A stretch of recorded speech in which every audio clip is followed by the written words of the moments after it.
To begin the process of completing an activity, we'll start from our organizer. You'll notice I'm on my monthly view organizer, and if you're signing in as a salesperson, this will be the first thing that you see when you log in. Now, some people may want to minimize the left-hand navigation bar that we see here. We can do that by heading into the very top left-hand corner. We'll click on the 3- icon, and it minimizes that navigation bar.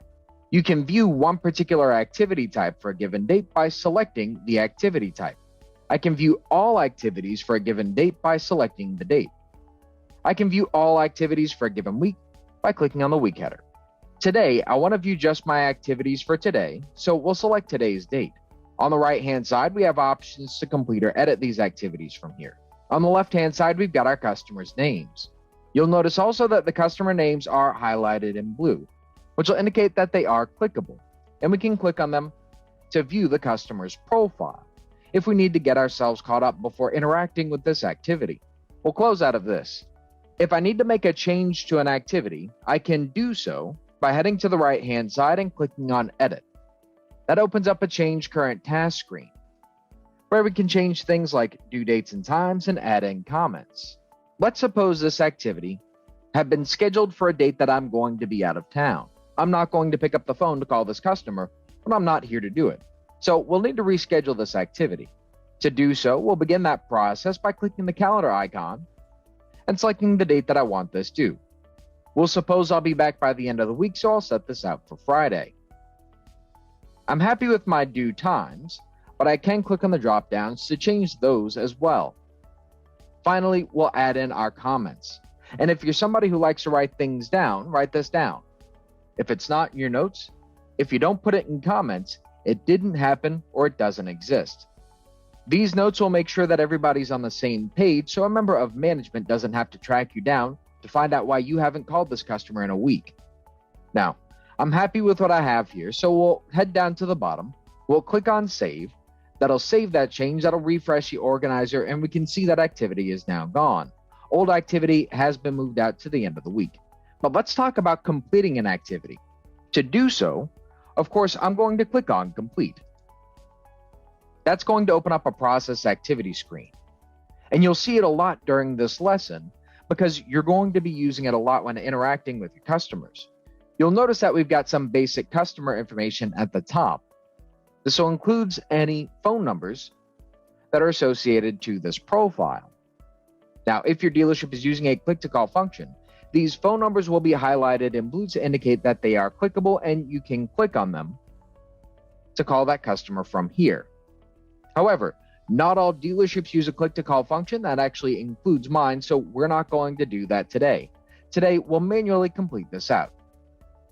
We'll begin on the left-hand side here under Current Activity.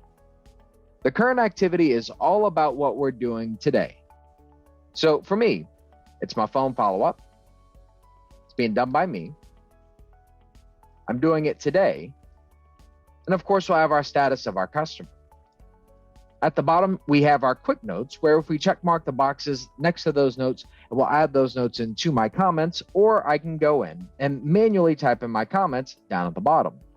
I'm going to advocate manually typing in your comments as often as possible because that'll help you remember what's going on with this customer, even if you're not sitting in front of the CRM. Once you're happy on the left-hand side, we'll move over to the right-hand side here, Next Activity, which will be where we'll schedule out the follow-up to the activity that we're completing today. According to my notes, my phone call went great. This customer wants to come in, so we'll schedule out an appointment for them. But we can see the next activity has defaulted as a phone follow-up. Clearly, I don't want that. So we'll change this by clicking on the drop-down and selecting Appointment. I'm happy with my due date. By default, it is scheduled for tomorrow, so I'll leave that as it is. But I am going to change my due time. We're going to put this at 2:30 in the afternoon. Finally, I've got one more comment box, and this will be for any reminders for yourself. So if you want to remember to have a particular vehicle pulled to the side or cover a certain subject like a new incentive, we can use this to do so. Once you're happy, we'll head down to the bottom. We'll click on Complete. That will complete that current activity. That will schedule out that follow-up. That will refresh the organizer, and we can see that activity is now gone. Next thing I'd like to talk about will be the appointments that we have here. And I want to focus on the appointment that I have here for Leon. Leon had an appointment at 8 o'clock this morning. It is currently just after 10. So Leon is a no-show. We'll need to mark this customer as a no-show. And to do that, we'll head over to the right-hand side. We'll click on Complete. That opens up our process activity screen again. Now, I know that seems backwards, but you'll notice on the process activity screen for an appointment activity, under current activity, here I have an option, no-show. To indicate this customer as a no-show, we'll check mark that box. Now, I don't have any comments for today, being that I haven't actually spoken to this customer yet, so I'll leave my comments as they are. But I am going to head over to the right-hand side here, next activity, and I'll schedule out that follow-up. You'll notice that my next activity here is defaulted as a phone follow-up, and that's what I want. I'm going to be calling this customer back. But by default, this has us due for tomorrow, and that part I don't want. In these instances, we'll have to strike while the iron's hot. So we'll reschedule this for today by clicking the calendar icon and selecting today's date. Now, I am going to put this out a bit later in the morning. We'll call this a 10:30 activity to give myself a little bit of lead time between now and making this call. And of course, we'll add into our comments and drop in a few notes to remind ourselves as to why we're calling this customer, just in case we get sidetracked or distracted between now and making this call. Once we're happy with everything, we'll head down to the bottom. We'll click on Complete. That will complete that current activity. That will schedule out that follow-up. That'll refresh the organizer. And we can see my organizer is immediately refreshed. I already have my phone follow-up for Leon here. But let's take a look at his phone call. Here, I'm going to click on Complete. That'll open up our process activity screen again. You'll notice on the left-hand side here, current activity, that is scheduled out as a phone follow-up. Over on the right-hand side here, next activity, that too is scheduled out as a phone follow-up. This is a typical workflow that you'll be seeing a lot of.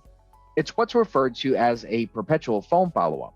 The entire point of a perpetual phone follow-up will be for you all to follow up with this customer until this customer buys a car from you or someone else, or they move to another part of the country. Sometimes you're going to follow up with a customer and you're going to get bad news. Maybe they did buy a car from someone else. I'm not going to expect you to keep following up with somebody that you know has purchased a vehicle elsewhere. So we'll need to get this customer inactivated. But remember, you won't be able to do that yourself. Only a member of management can inactivate a customer. That doesn't mean we're going to make you track down a member of your management team or make them remember who it is you said to inactivate. Instead, we'll be using the CRM to do all of this for us. And to do so, we'll put this customer into a manager review status. We'll start that process on the left-hand side here, current activity. We'll add in our notes as we normally would. Once we're happy on the left-hand side, we'll move over to the right-hand side, next activity. You'll notice that my activity here is defaulted as a phone follow-up, which I don't want. I'm not going to be calling this customer. So we'll put this customer into manager review by clicking the drop-down and selecting the option manager review. We'll assign this activity to our member of management. And we'll put in a few notes to drive the point home. Once we're happy with everything, we'll click on Complete. That will complete that current activity. That will schedule out that follow-up for our member of management. And now everything is in the CRM. It's all trackable. It's all traceable. It's all visible. Everybody's on the same page.